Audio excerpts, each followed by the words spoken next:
In this video, we'll compute the arc length of a curve using the arc length formula.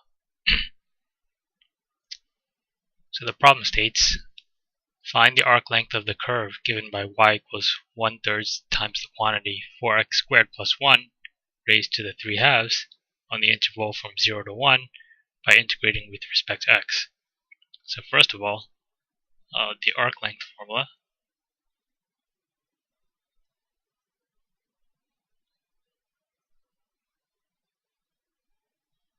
is given by the integral from a to b of the square root of 1 plus f prime of x squared dx. So here you need to take the derivative of the function and plug it into the formula. So because the formula includes the derivative, we have to take our given function and figure out what the derivative is. So let's take our function.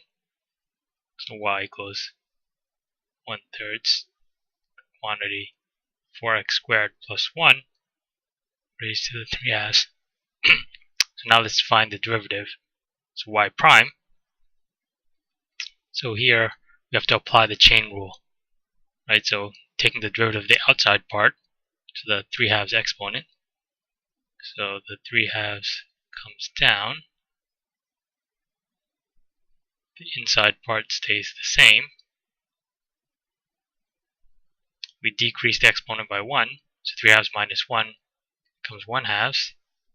And then the chain rule says we also have to take the derivative of the inside, so the derivative of 4x squared plus 1 is 8x. Okay, so now let's simplify this. Oops, this should be 1/3.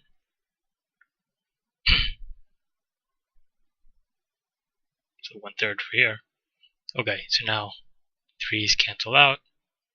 8 divided by 2 is 4. So we're left with 4x times the quantity 4x squared plus 1 to the 1/2 power. Okay, so now the other thing that the arc length formula has is that you have to take the derivative and then square it.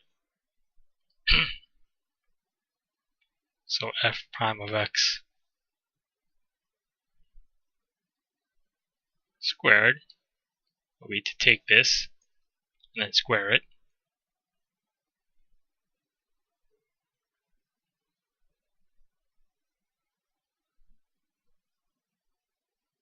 So 4x squared will be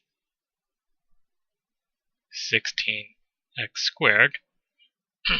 And then this part, the 1/2 power, and then the square cancels out. So you're left with 4x squared plus 1. And then multiplying this out, this is 64x to the 4th plus 16x squared. So this is going to be plugged into here.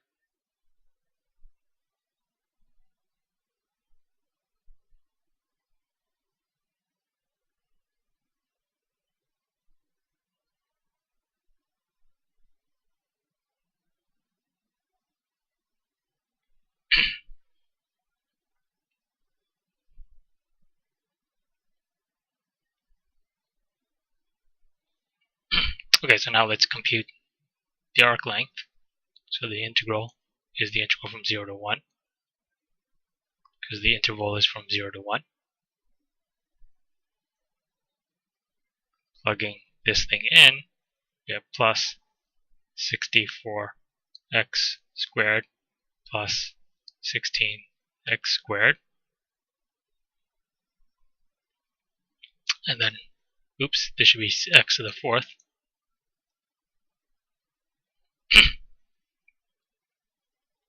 Okay, so reordering the terms.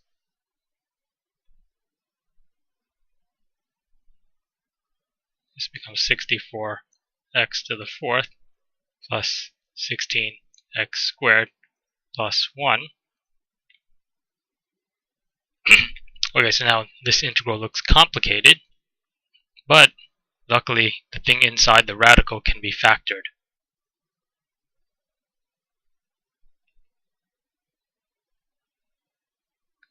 So we can factor this. So this is actually the square of a binomial. So we can write it as the quantity 8x squared plus 1 squared. So you can check that if you FOIL this out, you get exactly this.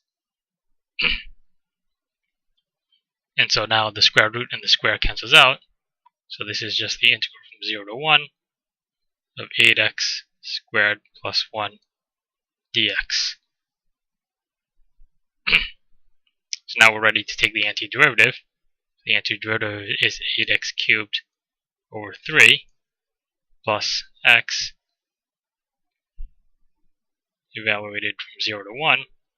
So plugging in 1, you get 8 thirds plus 1, and if you plug in 0, you get 0. So it's just 8 thirds plus 1, which is equal to 11 thirds.